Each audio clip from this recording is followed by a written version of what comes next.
Oi, boa noite. Para quem não me conhece, meu nome é Patrícia e eu vou falar um pouquinho para vocês sobre reencarnação. Só que eu queria fazer assim outro tipo de abordagem, para ver assim, qual é o processo, desde a hora que o espírito é informado que ele vai reencarnar, como é que se dá esse processo, né? Até o nascimento. Então, assim, primeiro tem que ter um planejamento. E o planejamento, o grau de comando dos espíritos superiores e a participação do reencarnante no processo da reencarnação é inversamente proporcional ao estágio evolutivo do espírito. Traduzindo, quanto mais evoluído o espírito, menos os espíritos superiores interferem no processo de planejamento. Então, quanto menos evoluído é o espírito, maior vai ser a interferência dos espíritos superiores para fazer todo esse planejamento. E assim, só para tentar dividir um pouquinho, existem alguns tipos de reencarnação. A reencarnação que a gente conhece mais, que é de provas e expiações, que a gente vem para resgatar os erros do passado, passar por provas para ver se a gente aprendeu mesmo aquilo. Existe a missionária sacrificial, que é o seguinte: você imagina uma família que todos os membros da família ou é um traficante, ou é um assaltante, só tem o mal ali. Então o espírito evoluído vem como filho naquela família para ser um ponto de luz. Às vezes ela não tem relação nenhuma, não tem amizade, não teve nenhum contato, mas ela vem para ser um ponto de luz, para tentar guiar aquela família para o caminho certo. Seria uma encarnação missionária sacrificial. E a compulsória? Como é que é a encarnação compulsória? O espírito não tem controle, simplesmente ele reencarna. E aí quando eu li isso, eu falei assim, e o livre-arbítrio? Não tem livre-arbítrio? Mas não é obrigado a reencarnar. Como é que funciona isso? É o seguinte, existem leis emergenciais que elas se sobrepõem ao livre-arbítrio. Por exemplo, se essa reencarnação fosse muito benéfica para várias outras pessoas, esse espírito vai reencarnar, mesmo que ele não queira ou que ele não saiba. E outra, para você ter livre-arbítrio, você tem que ter um mínimo de noção para poder escolher. Então é que nem uma criança de 1 ano de idade, ela vai escolher o que ela vai comer, o que ela vai vestir? Não tem como, porque ela não tem como discernir. Então você imagina um espírito num grau que não tem consciência nem de quem ele é, onde ele está, o que está acontecendo. Como é que ele vai escolher o que é certo e o que é errado, se ele quer ou se ele não quer? Então nessa hora os espíritos superiores intervêm. E assim, como cada desencarne é de uma forma, cada reencarne é único também. Eu vou trazer 2 exemplos, mas isso é só 2 exemplos no meio de milhões. E assim a participação dos pais, quando falando de quem vai vir, mas tem quem vai receber. A mesma coisa, pode ser voluntária, os pais 10 vezes antes de encarnar já combinaram que vão ser pais dessa criança. Pode ser compulsória, porque às vezes se é às vezes um inimigo de longa data, vem aquela família justamente para ver uma conciliação. E às vezes a pessoa não quer. Mas como a gente viu que existem essas leis emergenciais que sobrepõem ao livre-arbítrio. E a filantrópica, que é o contrário. Às vezes a família é um ponto de luz. E aceita receber um espírito que não é tão evoluído assim, a tentar levar esse espírito para o caminho de luz. Tá? E assim, o que vem a ser esse planejamento? Então você está lá no plano superior e falam para você, você vai reencarnar, vamos planejar. Vai planejar o quê? Primeiro, você vai escolher os pais. Vai ser escolhido os pais. Segundo, você vai estabelecer as futuras realizações e autorrealizações com um objetivo educativo. Então você vai escolher aquilo que você quer melhorar em você e aquilo que você pode fazer para os outros. Tá?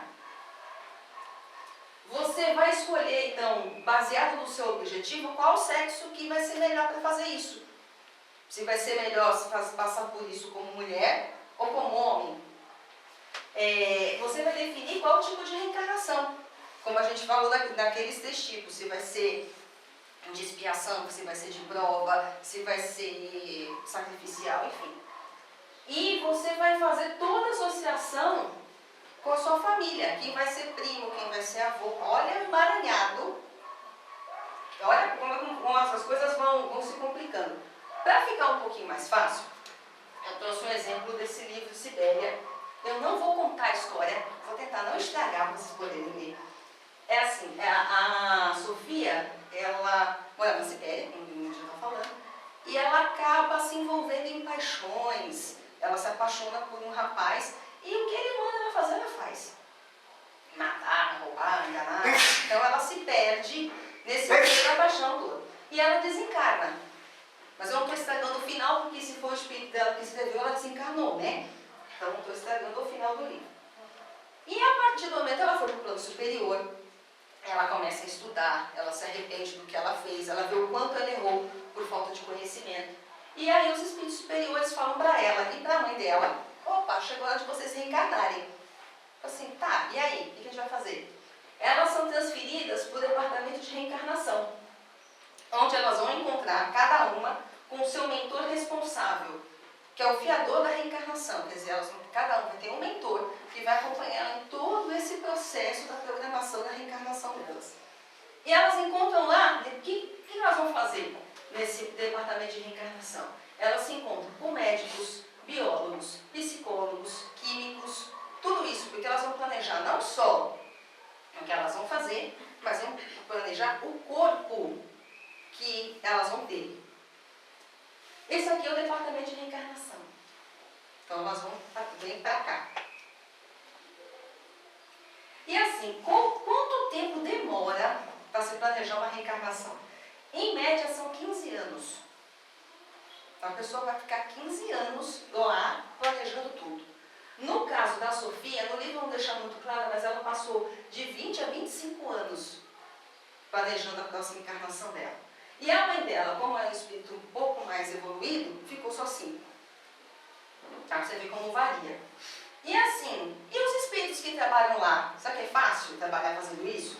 Eles ficam 16 anos estagiando e depois mais 5 anos como colaboradores estudando, para talvez, quem sabe, virar o profissional encarregado para a elaboração dos corpos físicos. Olha só o trabalho, a coisa delicada que é fazer todo esse processo. E aí, quando ela chega lá no departamento, ela chegou lá, e aí, o que eu faço? A primeira coisa é que ela recebe uma pastinha, que quando ela chega, tá fininha, quando ela sai, tá um livro tipo lista telefônica.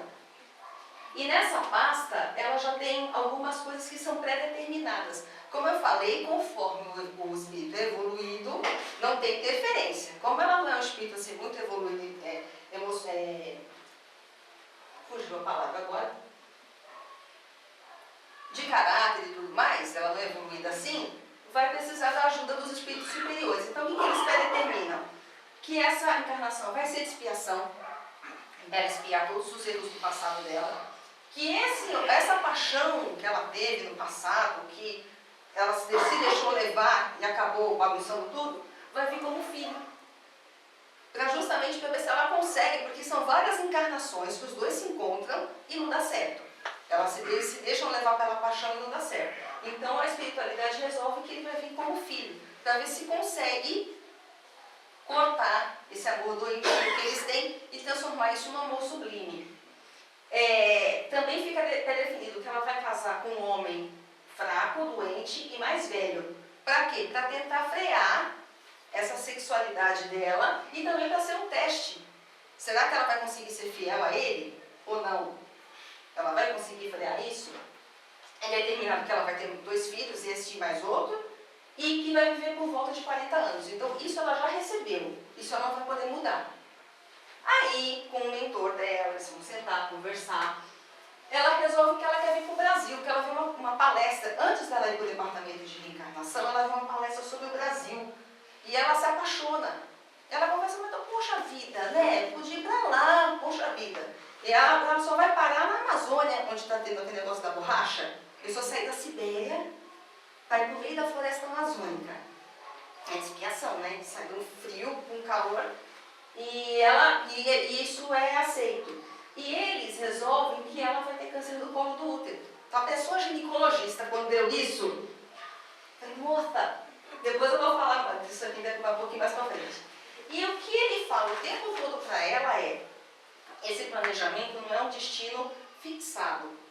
As coisas que eles planejarem, não quer dizer que aquilo vai ter que acontecer daquela forma. Ela vai receber um mapa com um caminho. Se ela resolver seguir outro caminho, a escolha é dela. Se ela vai chegar no mesmo final, também tem como saber. Mas ela não quer dizer que tudo aquilo que eles planejaram vai ter que acontecer na risca. E durante esse processo dela, ela ficou 25, a mãe só ficou 5. A mãe vai reencarnar. Então ela se despede da mãe, ela participa, ela está presente quando a mãe reencarna.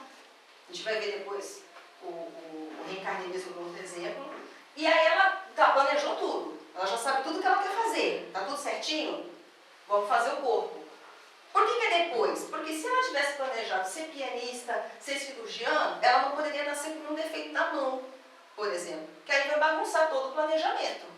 Se a pessoa vem para ser um professor, um cantor, ele não pode ter problema na voz.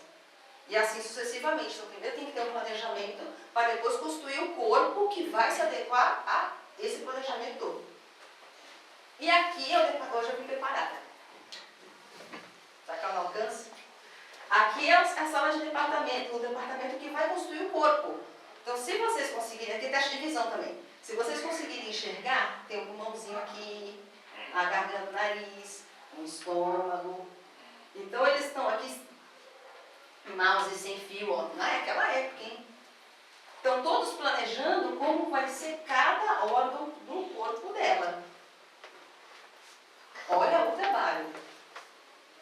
Aí, isso daqui é o que a gente conhece aqui na Terra, né?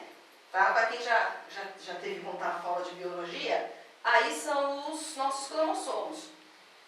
Onde são os 23 pares. E como, por aqui dá para saber que é o homem, porque ele é XY.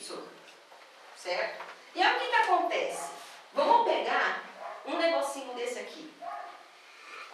Se vocês conseguirem enxergar lá de trás, isso aqui parece um monte de macarrãozinho.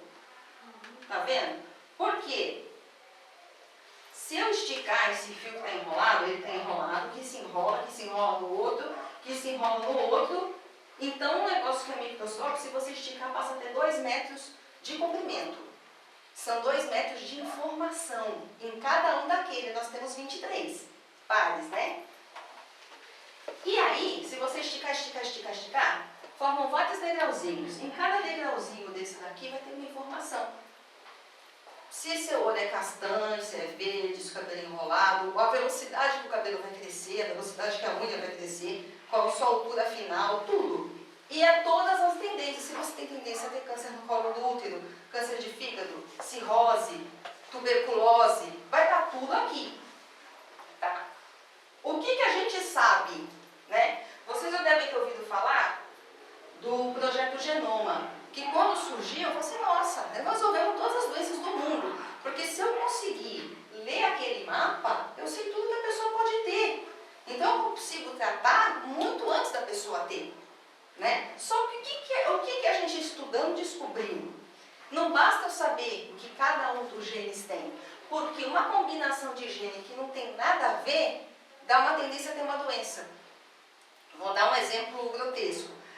Se a pessoa tem uma alteração no gene que forma o cílio e uma alteração no gene que forma o fígado, você tem mais chance de ter câncer de mama, por exemplo. Então, são combinações de genes de coisa que não tem nada a ver uma coisa com a outra, facilitam você ter uma doença. Outro exemplo, esses genes, o BRCA1 e o BRCA2, se a mulher tem, ela tem 37% de chance a mais de ter câncer de mama. Tá? Só que acontece o seguinte, nem toda mulher que tem câncer de mama tem esse gene. E nem toda mulher que tem esse gene tem câncer de mama. Então não basta você ter, você tem que ter alguma coisa que ative. E não é só ele que é o responsável, tem muita gente que não tem e tem também. Ou seja, a gente está estudando, e a gente não sabe nada ainda. Né? E o que acontece na história? Ela ficou determinado que ela vai ter câncer de colo do útero. Por quê? Para frear de novo a sexualidade dela, né? Porque vai mexer com o útero, ela vai passar terror e tudo mais. Como é que vai se dar isso? Ela vai nascer com um gene que predetermina isso. Quando ela tiver o primeiro parto, ela vai ter uma infecção no útero. E essa infecção vai ativar o gene. olha só, uma infecção vai fazer ativação do gene. Toda mulher que teve câncer de colo do útero é essa história? Não é. Mas no caso dela, ele está falando que é um fato que ele já sabe que vai ser usado para ativar esse gene. Na outra história que eu vou falar para vocês, ele vai ter um gene que vai alterar a musculatura do coração. Então, dependendo das atitudes que ele tiver na vida, esse gene vai ser ativado ou não. Olha só. E aí, depois de tudo isso, 2 anos antes dela reencarnar, ela passa a frequentar o departamento de saúde. Para que ela receba uma nova instrução. Como cuidar. Que tem que tomar banho, escovar dente, como se alimentar. Ela vai aprender a cuidar do corpo. Então ela passa esse tempo no departamento de saúde aprendendo isso. E depois que o mapa do corpo dela está prontinho, que ela está esperando só o momento de reencarnar de verdade, ela vai fazer o quê? Ajuste das emoções, das aptidões e tendências. Por quê? Meditando e orando. E ela passa no departamento de psicologia. Porque nesse momento, está tudo pronto, né? Imagina a gente na situação. Está tudo pronto, você está com aquele livro desse tamanho, você passou 20 anos programando. Aí você será que eu vou dar conta disso aí? Será que eu não vou fazer errado? Porque você lembra do que você já fez errado, né? Será que eu não vou errar de novo, meu Deus, mais uma vez? Oh, meu pai. O que acontece com o seu nível de vibração? Então, no departamento de psicologia, ela recebe esse auxílio para ela ter força de vontade, esperança, manter esse nível vibratório alto e ter confiança para essa nova jornada que ela vai enfrentar. E aí, se vocês querem saber se ela consegue ou não consegue, esse livro, mais uma vez eu preciso recomeçar, é essa encarnação que ela planejou. Então é muito legal, porque você vai lendo o livro e fala, ai, coitada da minha tadinha, casou com esse velho. Mas não, peraí, ela escolheu isso, né? Aí quando ela começa a ter sintomas de câncer de colo, não, mas ela escolheu isso também, né? O resto eu não vou contar, tá bom? Eu não vou estragar o livro não, mas é legal, muito legal. E aí, nós chegamos na parte seguinte, está tudo pronto para encarnar. Então agora nós vamos ver a reencarnação para valer. Então eu peguei esse exemplo que é do reencarnação de Segismundo, do Missionários da Luz, que é muito bacana. O que acontece? Essa parte, começa assim, o André Luiz, eu acho que é esse aqui, o mentor e o outro aluno, eles chegam na casa do Adeline e da Raquel, que é essa família que está aqui, porque o Segismundo vai reencarnar. Então eles estão lá justamente para o André Luiz ver como é que é uma reencarnação. Estão indo lá para ver esse processo. E eles chegam lá e o Segismundo está triste, está abatido, porque as coisas não estão correndo da forma como deveriam. E aí, o que acontece? Por que tem alguma coisa errada? O pai, que é o Adelino, eles chegam na mesa e percebem que ele está aflito, com pouca conversa com a esposa, o pensamento dele está envenenado, só pensando vibração lá embaixo. E o que isso estava provocando? Estava destruindo a substância da hereditariedade. Ou seja, os espermatozoides dele estavam lá embaixo. Como é que ele vai conseguir reencarnar seu espermatozoide para entrar no óvulo, etc. e tal? Então, por causa desse nível vibratório dele, o nível de espermatozoide dele estava lá embaixo. Todos os homens que têm nível de espermatozoide baixo é isso? Não. Mas nesse caso era. Então, o que acontece? O mentor, na história, intui o filhinho a falar com o pai. Mas você não dá mais atenção para a gente? Por que você está sempre triste? Você não gosta de ficar com a gente? Você nunca mais orou com a gente? Então, com essa intuição, ele fala tantas palavras bonitas. E sabe quando caiu a ficha? E aí o pai, ele fica comovido com a atitude do filho e o diálogo amoroso da esposa também. E ele se despede com a delicadeza que não era habitual dele. Né? Você fala de uma forma delicada e promete voltar à noite mais cedo para eles orarem juntos. Quer dizer, a vibração mental dele já fez assim, né? E os espermatozoides também vão subindo também. E aí, enquanto nessa noite, eles vão fazer outro serviço que vocês vão ver daqui a pouco, enquanto eles estão esperando os dois se deitar, o Alexandre examina os mapas cromossômicos planejados pelo Adelino. Então, sabe cada tracinho daquele? Está tudo nesse papel aqui. E é legal quando a Luísa olha, tenta entender, não entende bolhufas. Mas o que está escrito aqui? Quer dizer, ele já estava desencarnado, ele era médico encarnado e não entendeu. Você vê o nível de conhecimento que a pessoa tem para conseguir entender. E é nessa hora que ele está ali, olhando o que os espíritos construtores fizeram, que ele vê que ele tem um gene, ele olha lá uma fala, mas ele tem um gene aqui que vai dar um problema cardíaco nele. Ou não, depende da atitude, dependendo das atitudes que ele tiver, esse gene vai ser acionado. Dependendo de como ele viver, não vai precisar ser acionado. E aí eles dormem, e em sono físico, eles fazem desdobramento, enquanto a futura mãe, que é a Raquel, se encontra com a avó para conversar, ele levanta assustado. Por quê? Todas as noites ele levanta assustado, né? Ele se faz esse desdobramento assustado, porque ele vê o espírito perto dele que ele não sabe quem é. E ele fica apavorado, ele fica angustiado, tá nervoso. Por quê? Porque o Segismundo que vai reencarnar, ele era um inimigo. Então ele já, está vendo aqui comovido, o Alexandre vai explicar o que aconteceu, eles pedem perdão um para o outro, né? Então, comovido com as explicações de Alexandre, que é o mentor, o Adelino aceita o pedido de perdão do Segismundo, que foi seu algoz na vida pretérita, dissipando desse momento as pesadas nuvens de ódio que enevoava seu perispírito e escondia suas condições de espírito elevado e nobre.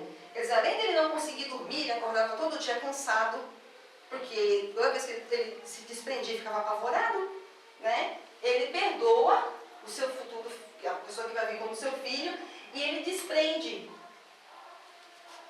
toda essa energia negativa que estava em volta dele. Olha o trabalho para ele reencarnar. E aí, o que acontece? O André Luiz, ele fala isso. Fala assim, espera aí, presta atenção. Já está tudo pronto? Por que a gente não vai lá e faz a reencarnação? Por que teve que melhorar a vibração dele? Eles tiveram que se reconciliar e tudo isso. Não, vai lá e faz. Ele falou, aí o mentor fala o seguinte, não com essas palavras, é claro. Fala assim, não é porque vai dar trabalho que a gente vai deixar de fazer. Se a gente pode fazer da forma correta, por que não? Quer dizer, a gente tem preguiça, eles não. E é claro que a reencarnação vai ser muito mais tranquila, com o pai aceitando e todo mundo com um nível vibratório melhor, porque a mulher estava chateada com o marido, tudo. Então eles preparam todo o ambiente para que isso possa ser possível. Tanto tudo isso possível, depois, eles declaram na hora que eles têm relação, os espíritos não estão lá. No dia seguinte, se eu não estou enganada, eles vão fazer o preparo do Segismundo. Então, os espíritos construtores iniciam o processo de magnetização do corpo espiritual dele, e durante esse processo, à medida que a sua forma perispiritual era reduzida, ele ia perdendo a lucidez e parecia cada vez menos consciente. Não sei se vai dar para enxergar. Aqui ele está do tamanho adulto. Ele vai reduzindo até ficar do tamanho de um nenenzinho. Tá? E o perispírito dele vai diminuindo até ficar do tamanho de um bebê. E aí, esse mentor deposita o Segismundo nos braços da avó da Raquel, para que ela entregue o Segismundo para a neta. Tá? E assim, durante esse processo agora, tinha a presença de mais de 100 espíritos. Amigos do Segismundo, da Raquel, que estão ali em oração, presenciando esse momento. Lembra que eu falei que a Sofia presencia a reencarnação da mãe? Aqui também vários espíritos estão acompanhando.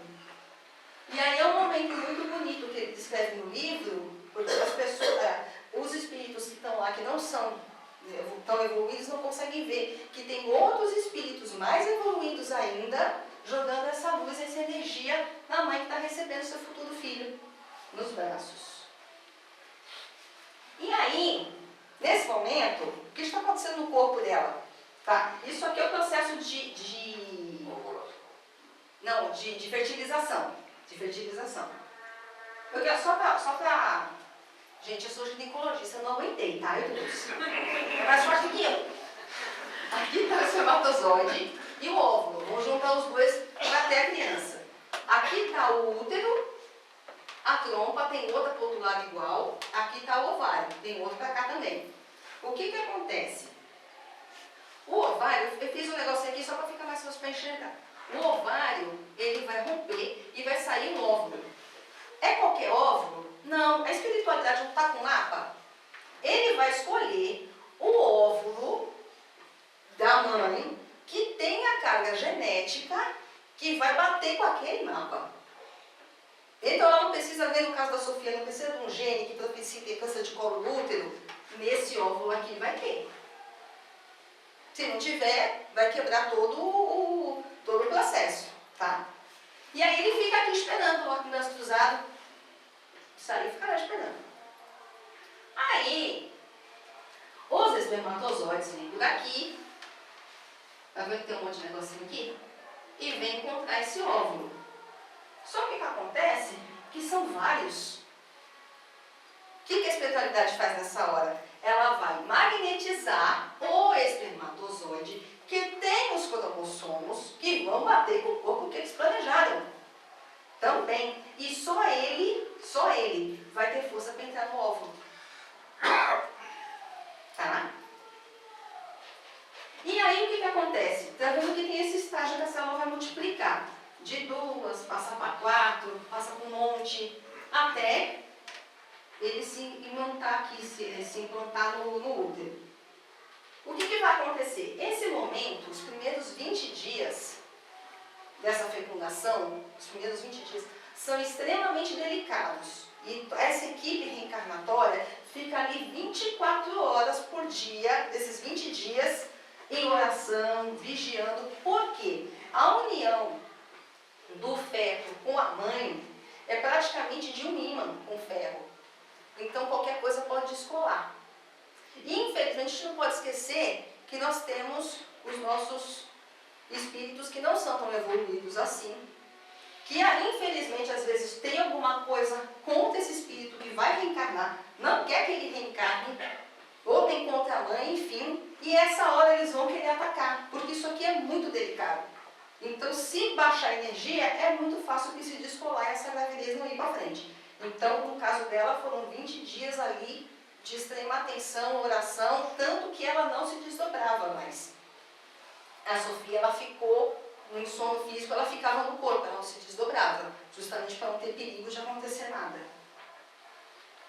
Aí, passados esses 20 dias, ela passou a poder ter o despedimento corporal, passou a receber visitas e só ficaram 2 trabalhadores dessa equipe com ela até o dia do nascimento.